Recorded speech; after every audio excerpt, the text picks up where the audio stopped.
নমস্কাৰ ষ্টুডেণ্ট আমি already chemical কাইনেটিক্সৰ গোটেইবোৰ টপিকে আলোচনা কৰা হৈছে আমাৰ এতিয়ালৈকে গতিকে আজি আমি নতুন চেপ্টাৰ এটা আৰম্ভ কৰিম যদি তোমালোকৰ কেমিকেল কাইনেটিক্সৰ পৰা কিবা প্ৰবলেম থাকে সুধিব পাৰা কমেন্ট বক্সত কিবা কমেন্ট কৰি পেলাই গতিকে আমি নতুন চেপ্টাৰটো আৰম্ভ কৰিম চেপ্টাৰটোৰ নাম হৈছে কি সলিড ষ্টেট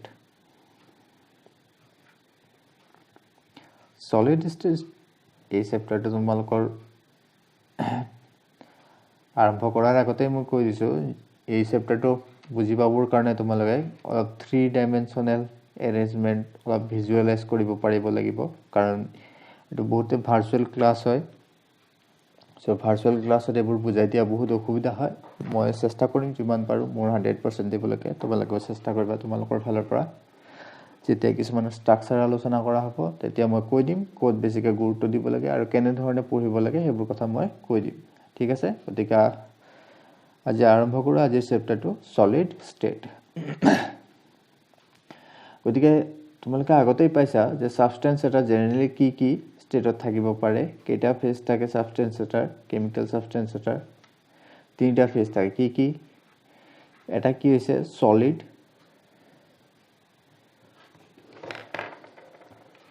লিকুইড আৰু এটা ফেজ কি গ্যাসেস এই তিনটা ষ্টেটত কি থাকিব পাৰে সাবষ্টেন্স এটা এক্সিষ্ট কৰিব পাৰে এই ষ্টেট যিকেটা পাইছো এই ষ্টেট কিহৰ ওপৰত ডিপেন্ড কৰি পৰে হয় এই সাবষ্টেন্সটোৰ যিবিলাক কনস্টিটুয়েন্ট পাৰ্টিকল থাকে তাৰমানে ইয়াৰ সংগঠিত যিবোৰ তোমাৰ সংগঠিত যিবিলাক অণু পৰমাণু থাকিবে সেই অণু পৰমাণুবিলাকৰ মাজত যেটো আমাৰ আকৰ্ষণ বল থাকে হয়নে সেই আকৰ্ষণ বলৰ ওপৰত নিৰ্ভৰ কৰি পেলাই কি কৰা হৈছে যিকোনো পদাৰ্থক তিনিটা ভাগত ভাগ কৰা হৈছে কি সলিড লিকুইড আৰু গ্যাস ঠিক আছে ইয়াৰ ভিতৰত আমি আলোচনা কৰিম কি সলিড ষ্টেটত এটা সলিড ষ্টেটত কি হয় সলিড ষ্টেটত যিবিলাক কনস্টিটুয়েন্ট পাৰ্টিকল আছে এই কনস্টিটুয়েন্ট পাৰ্টিকল বিলাকৰ মাজত যেটো আকৰ্ষণ বল intermolecular force of attraction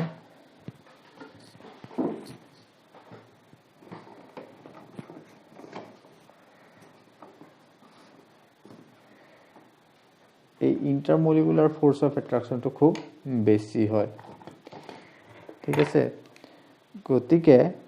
intermolecular force of attraction to বেশি হোৱাৰ কাৰণে ইয়াৰ মলিকুল বিলাক কি হ'ব নোৱাৰে ইয়াৰ যিবোৰ কনস্টিটুয়েন্ট পাৰ্টিকল আছে সেই পাৰ্টিকল বিলাক কি হয় strong intermolecular force of attraction or দ্বাৰা strong intermolecular force of attraction or দ্বাৰা তোমাৰ কি থাকিব বাইন্ডেড হৈ থাকিব গতিকে মলিকুল বিলাক কি কৰিব নোৱাৰে লৰচৰ কৰিব নোৱাৰে হয় লৰচৰ কৰিব নোৱাৰাৰ কাৰণে কি কৰি থাকিব এটা সলিড ষ্টেট এটা ফিজিবল ষ্টেট এটা পাই যাব বুজি পাইছা গতিকে তুমি যদি সলিডক ডিফাইন কৰিব বিচাৰা কি হিচাপে ডিফাইন কৰিবা it is a state of a substance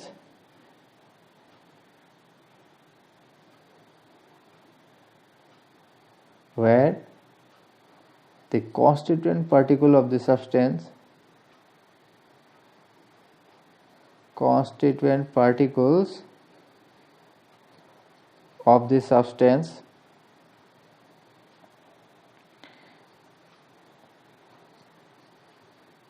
are strongly binded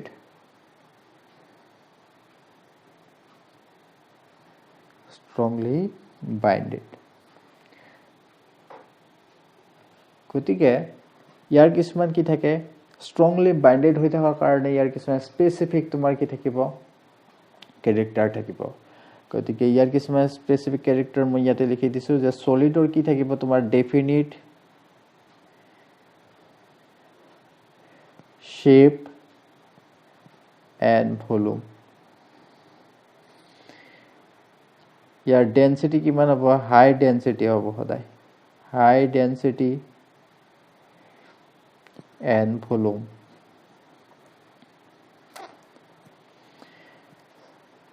আৰু কি ইয়াৰ with less vapor pressure মই vapor pressure কথা with less vapor pressure কথা মই আগতে এক্সপ্লেইন কৰিছো vapor pressure মানে কি সলিউশন চেপ্টারত অলরেডি এক্সপ্লেইন করা হয়েছে আর কি high melting point and boiling point ঠিক এইটা কি হইছে সলিড স্টেট সাবস্টেন্স এটার কি হইছে এইবিলাক ক্যারেক্টারিস্টিক হয়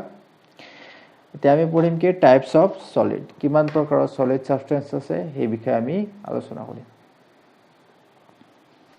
সো তুমি যদি types of solid okay generally দুই টাইপৰ কি আছে দুটা টাইপৰ কি আছে সলিড আছে সলিডক দুটা ভাগত ভাগ কৰা আছে তাৰ কনস্টিটুয়েন্ট পাৰ্টিকুলাৰ অ্যাৰেঞ্জমেন্টৰ ওপৰত ডিপেন্ড কৰি so depending on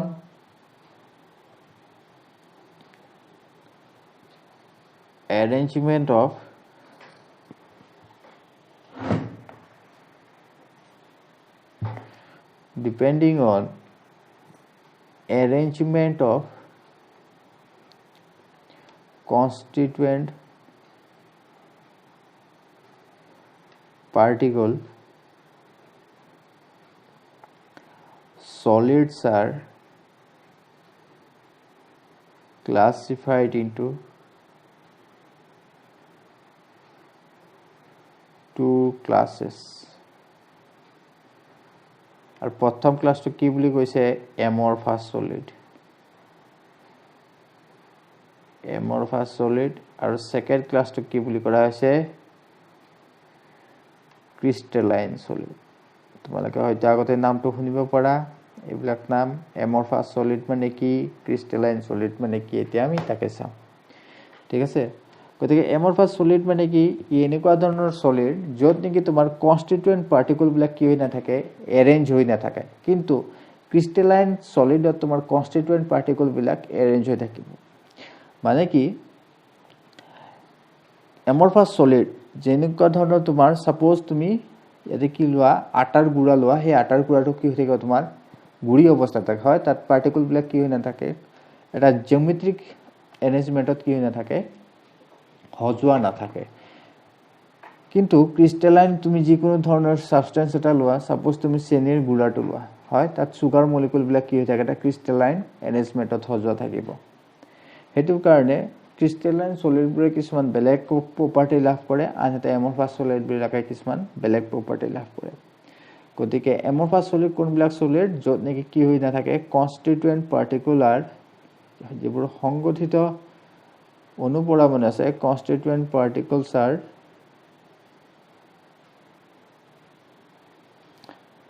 not arranged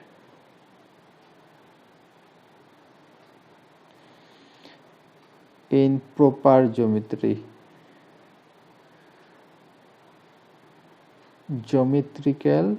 arrangement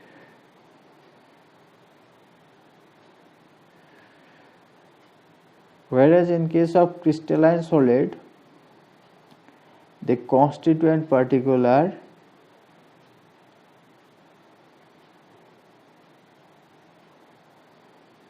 geometrically arranged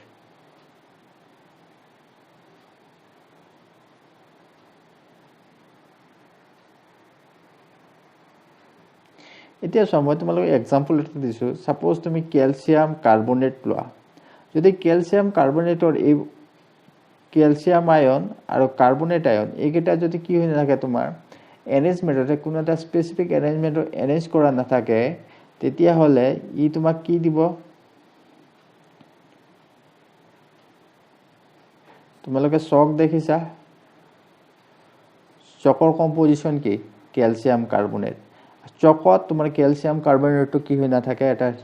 অ্যাৰেঞ্জমেন্টত কি হজোৱা না থাকে আনহাতে তোমালোকে মাৰ্বল দেখিছা মাৰ্বলৰ কম্পোজিশন কি ক্যালসিয়াম কাৰ্বনেট কিন্তু মাৰ্বলত ক্যালসিয়াম কাৰ্বনেটৰ ইয়া হাৰ্ডনেসটো কি হয় হাৰ্ডনেস ইজ হাই কিহৰ কাৰণে সেম কম্পোজিশন এঠাইত কি হৈ আছে তোমাৰ অ্যাৰেঞ্জ হৈ থকা নাই কিন্তু আন এটা সাবস্টেন্সত তোমাৰ কি হৈছে জিওমেট্ৰিক্যালি কিবা এটা স্পেসিফিক জিওমেট্ৰিত কি হৈছে অ্যাৰেঞ্জ হৈ আছে হেতুৰ কাৰণে কি হৈছে ইয়াৰ প্ৰপাৰ্টি বিলাক এই amorphous সলিডতকে amorphous ক্যালসিয়াম কাৰ্বনেটতকে কি হৈ গৈছে চেঞ্জ হৈ গৈছে সেই কাৰণে চকৰ হাৰ্ডনেসটো কম আনহাতে মাৰ্বলৰ হাৰ্ডনেসটো তোমাৰ বেছি এটা বহুত ভাল এক্সাম্পল এটা এমৰফাছ সলিড আৰু ক্ৰিষ্টেলাইন সলিডৰ ওপৰত বুজি পাবৰ কাৰণে ঠিক আছে এতিয়া আমি এই ক্ৰিষ্টেলাইন সলিড বিলাকৰ যিবিলাক কনস্টিটুয়েন্ট পাৰ্টিকল থাকে ঠিক আছে ক্ৰিষ্টেলাইন সলিডৰ বিষয়ে আমি ইয়াত আলোচনা কৰিব এমৰফাছ সলিডৰ বিষয়ে আমি কি ইয়াত আলোচনা কৰিব নালাগে আমি কি আলোচনা কৰিব লাগিব জাস্ট ক্ৰিষ্টেলাইন সলিডৰ বিষয়ে আলোচনা কৰিব লাগিব The crystalline solidor যিবোৰ কনস্টিটুয়েন্ট পাৰ্টিকল আছে এই কনস্টিটুয়েন্ট পাৰ্টিকলৰ ফোৰ্সৰ ওপৰত ডিপেন্ড কৰি পেলাই ইয়াক আকৌ কি কৰা হৈছে ক্লাসিফাই কৰা হৈছে ঠিক আছে আমি এই ক্লাসিফিকেশন কেটা চাম আজি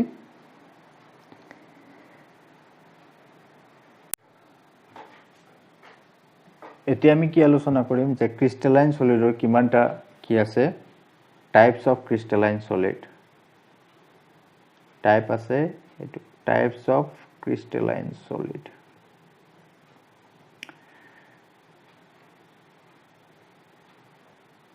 crystalline solid or যেটো টাইপসৰ কথা কৈছো এই টাইপসটো কিহৰ ওপৰত ডিপেন্ড কৰি ক্লাসিফিকেশন কৰিছে nature of it depends upon the nature of the constituent particle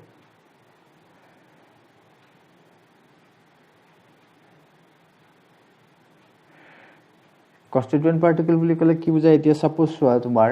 NaCl যদি তুমি এটা এটো কি জানো আমি ক্ৰিস্টালাইন বুলি জানো হয় তে NaCl ত তোমাৰ কি পাৰ্টিকল আছে সোডিয়াম আয়ন আৰু ক্লোৰাইড আয়ন আছে গতিকে ইহতৰ মাজত যেটো অ্যাট্ৰাকশন ফোৰ্স থাকিব এটো কি হ'ব আয়নিক বন্ডস আমি আগতে পাইছো আয়নিক বন্ডস আৰু কোভ্যালেন্ট বন্ডস হয় এই অ্যাট্ৰাকশন ফোৰ্সটোৰ ওপৰত ডিপেন্ড কৰি পেলাই আৰু এই কনস্টিটুয়েন্ট পাৰ্টিকল বিলাকৰ ওপৰত ডিপেন্ড কৰি পেলাই আমি যিবোৰ ক্লাসিফিকেশন পঢ়িম এতিয়া ক্ৰিষ্টেলাইন সলিডৰ সেই ক্লাসিফিকেশন বিলা কৰা হৈছে ঠিক আছে গতিকে আমি প্ৰথম ক্লাসিফিকেশনটো পঢ়িছো কি প্ৰথমটো নামে দিছো কি আয়নিক ক্ৰিস্টাল ইয়াত কনস্টিটুয়েন্ট পাৰ্টিকল বিলাক কি হ'ব আয়নিক ইয়াত constituent particles are constituent particles are ions মানে কি cation আৰু anion আৰু intermolecular force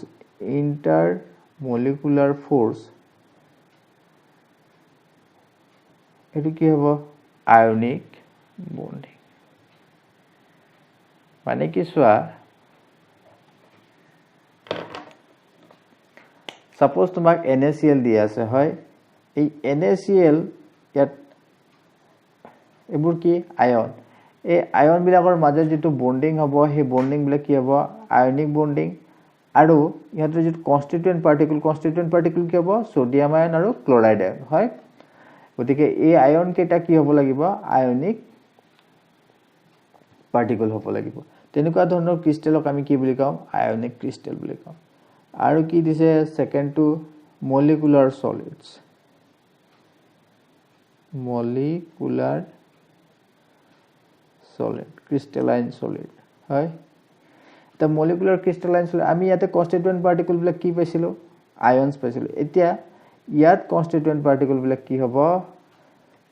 তোমাৰ molecules হ'ব কেনেকুৱা ধৰণৰ সাবস্টেন্সৰ কাৰণে হয় তোমালোকে আইসৰ কথা পঢ়িছে আৰু ইয়াৰ intermolecular force of attraction যেটো হ'ব হেইটো কি হ'ব জেনাৰেলি ভান্ডাৰৱালছ হয় ভান্ডাৰৱালছ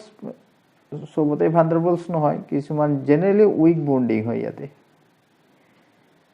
molecular solidত suppose সোয়া তুমি আইস কনসিডাৰ কৰা আইসত কি থাকিব হাইড্ৰোজেন আৰু ওয়াটাৰৰ যেটো আমি হাইড্ৰোজেন আৰু অক্সিজেন যেটো ওয়াটাৰ মলিকিউল হয় এই ওয়াটাৰ মলিকিউল কি হৈ থাকে টেট্ৰাহেড্ৰালি কি হৈ থাকিব তোমাৰ সাৰাউন্ডেড হৈ থাকে হয় সলিড স্ট্ৰাকচাৰত ইয়াতে যেটো তো ওয়াটাৰ মলিকিউল বিলাকৰ মাজে অ্যাট্ৰাকশন ফোৰ্স ইয়াৰ কনস্টিটুয়েন্ট পাৰ্টিকল কি হ'ব গোটেই বিলাক ওয়াটাৰ মলিকিউল এনেকুৱা ধৰণৰ সলিডক কি বুলি কয় মলিকুলাৰ সলিড আৰু ইয়াৰ যেটো ইন্টাৰমলিকুলাৰ ফোৰ্স অফ মানে ওয়াটাৰ মলিকিউল বিলাকৰ মাজত যেটো ফোৰ্স অফ অ্যাট্ৰাকশন হয় সেই ফোৰ্স অফ অ্যাট্ৰাকশনটো কি হ'ব উইক ফোৰ্স অফ অ্যাট্ৰাকশন হ'ব আৰু এনেকুৱা ধৰণৰ সলিডক আমি কি বুলি কওঁ মলিকুলাৰ সলিড য'ত নেকি তোমাৰ কনস্টিটুয়েন্ট পাৰ্টিকলটো সদায় কি হ'ব মলিকুলছ হ'ব ফৰ এক্সাম্পল ইয়াৰ কাৰণে আমি কলো আইস হয় সলিড কাৰ্বন ডাই অক্সাইড সুগাৰ আয়োডিন এইবিলাক কি মলিকুলাৰ সলিডৰ তোমাৰ এক্সাম্পল থাৰ্ড টু হৈছে কোভ্যালেন্ট সলিড থাৰ্ড টু কি হৈছে কোভেলেন্ট সলিড এটা কোভেলেন্ট সলিড মানে কি ইয়াৰ যিবোৰ কনস্টিটুয়েন্ট পাৰ্টিকল হয় সেই কনস্টিটুয়েন্ট পাৰ্টিকল বিলাক কি হ'ব তোমাৰ এটম হ'ব আৰু ইন্টাৰমলিকুলাৰ ফোৰ্স অফ অ্যাট্ৰাকশন তো তোমাৰ কোভেলেন্ট বন্ড হৈ থাকিব বুজি পাইছা কি কৈছো ইয়াৰ কনস্টিটুয়েন্ট পাৰ্টিকল কি হ'ব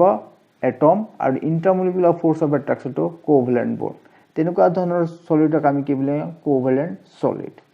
ফোৰ্থ টু হৈছে কি তোমাৰ মেটালিক সলিড মেটালিক সলিডত নামটোৰ পৰাই কম পাইছে যে মেটালিক সলিডত কি হ'ব ইয়াৰ কনস্টিটুয়েন্ট পাৰ্টিকল সদায় মেটেল এটম মানে কি মেটেল আয়ন তোমালোকে জানা মেটেল আয়ন কোনবিলাক S ব্লক আৰু D ব্লকৰ যিবিলাক এলিমেন্ট আছে এইবিলাকক কি বুলি কয় মেটেল আয়ন আৰু P ব্লকৰো কিছুমান আছে সেইবিলাকক কি বুলি কয় মেটেল আয়ন যিবিলাকে মেটালিক প্ৰপাৰ্টি দেখুৱাব পাৰে সেইবিলাকক কি বুলি কয় মেটেল আয়ন হয় আৰু ইহঁতৰ মাজৰ ফোর্স অফ অ্যাট্রাকশন তো কি হ'ব মেটালিক বন্ড মানে কি আয়নিক বন্ডে হ'ব ঠিক আছে একেটাই কি আছিল তোমাৰ ক্ৰিস্টালাইন সলিডৰ ভাগ আছিল কি কি আয়নিক সলিড মলিকুলাৰ সলিড আৰু কোভেলেন্ট সলিড আৰু মেটালিক ওকে এতিয়া আমি কি পঢ়িম স্পেস লেটিস আমি পঢ়িম কি স্পেস লেটিস মানে কি স্পেস লেটিস বা ক্রিস্টাল লেটিস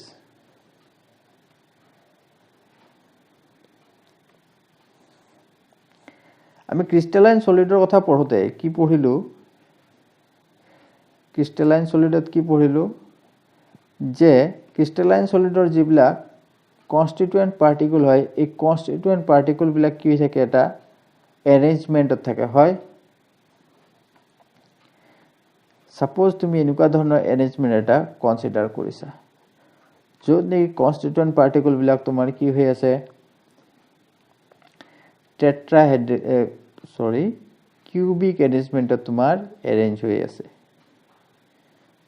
হয় এনেকুৱা ধৰণৰ কিউবিক এৰেঞ্জমেন্টত তোমাৰ কি হৈ আছে এৰেঞ্জ হৈ আছে এতিয়া দুটা কিউব দেখুৱাইছে তোমালোকে হয়তো কি কৰিব পাৰিছে ইয়াতে ভিজুৱেলাইজ কৰিব পাৰিছে ইয়াতে মই দুটা কিউব দেখুৱাইছো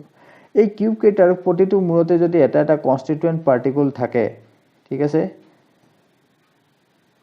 এই এনে ধৰণৰ আৰু এটো কি হ'ব এটা তোমাৰ 3 ডাইমেনশনাল এৰেঞ্জমেন্ট এটা হ'ব হয় এই 3 ডাইমেনশনাল এৰেঞ্জমেন্টকে স্পেসত তোমাৰ এই 3 ডাইমেনশনাল এৰেঞ্জমেন্টকে কি বুলি ক'ব তোমাৰ স্পেস লেটিস বা ক্ৰিস্টাল লেটিস বুলি ক'ব বুজি পাইছা মানে কি ক্ৰিস্টালাইন সলিডৰ যদি কনস্টিটুয়েন্ট পাৰ্টিকল বিলাক আমি এটা ডটৰ দ্বাৰা কি কৰো ৰিপ্ৰেজেন্ট কৰো আৰু সেই গুটেইবোৰক আমি কি কৰি দিম কানেক্ট কৰি পেলাই যেটো আমি কি পাম জিওমেট্ৰি পাম 3 ডাইমেনশনাল জিওমেট্ৰি পাম সেই জিওমেট্ৰিটোকে কি বুলি ক'ব স্পেস লেটিস বুলি ক'ব বুজি পাইছা গতিকে আমি স্পেস লেটিস বুলি ক'লে কি বুজাম 3 ডাইমেনশনাল এৰেঞ্জমেন্ট অফ constituent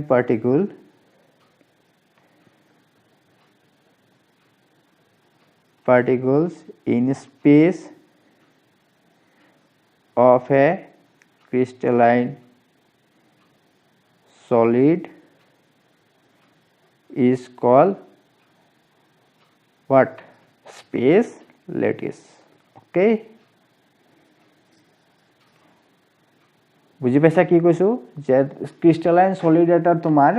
যেটো 3 ডাইমেনশনাল এৰেঞ্জমেন্ট হয় তাৰ কনস্টিটুয়েন্ট পাৰ্টিকল বিলাক যদি আমি এটা ডটৰ দ্বাৰা কি কৰো ৰিপ্ৰেজেন্ট কৰো তেনে হলে আমি যেটো এটা জিওমেট্ৰি পাম সেই জিওমেট্ৰিটোকে 3 ডাইমেনশনাল জিওমেট্ৰিটোকে কি বুলি ক'ব তোমাৰ স্পেস লেটিস বুলি ক'ব ইয়াতে আমি কি কনসিডাৰ কৰিছো এটা কিউবিক লেটিস এটা কনসিডাৰ কৰিছো হয় ইয়াতে কি হৈ থাকিব এটা কিউবৰ পিছত তোমাৰ আন এটা কিউব সদায় কি হৈ থাকিব ৰিপিটেড হৈ থাকিব বুজি পাইছা এনে ধৰণে কিউবিক লেটিস ওপৰৰ ফালে এনে ধৰণে কিউব বিলাক তোমাৰ বাঢ়ি গৈ থাকিব ইয়াতে চোৱা ইয়াত এটা স্মলেষ্ট ইউনিট কি হৈছে এটা কিউব এটা বাৰে বাৰে কি হৈ গৈ আছে ৰিপিট হৈ গৈ আছে গতিকে এই ৰিপিটিং ইউনিট ব্লক কি বুলি ক'ব তোমাৰ ইউনিট সেল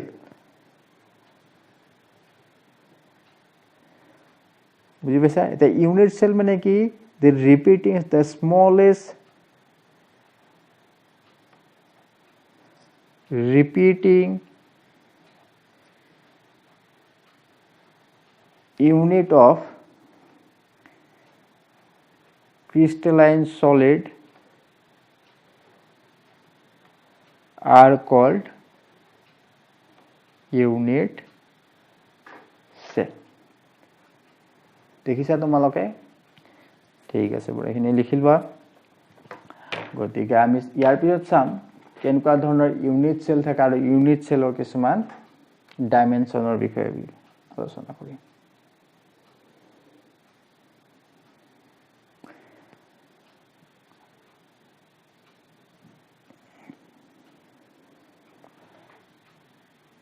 গতিকে ঠিক আছে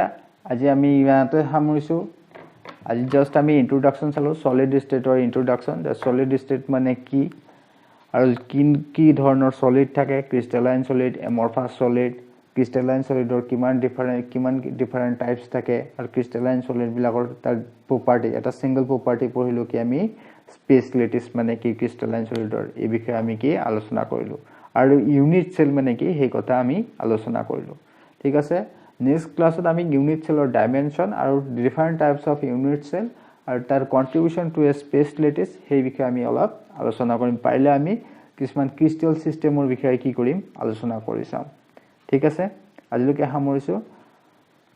আশা কৰিছো তোমালোকে বুজি পাইছা কিবা যদি বুজি নোপোৱা আছে তোমালোকে কমেন্ট বক্সত সুধিব পাৰা মই তাত আনসাৰ দিম গতিকে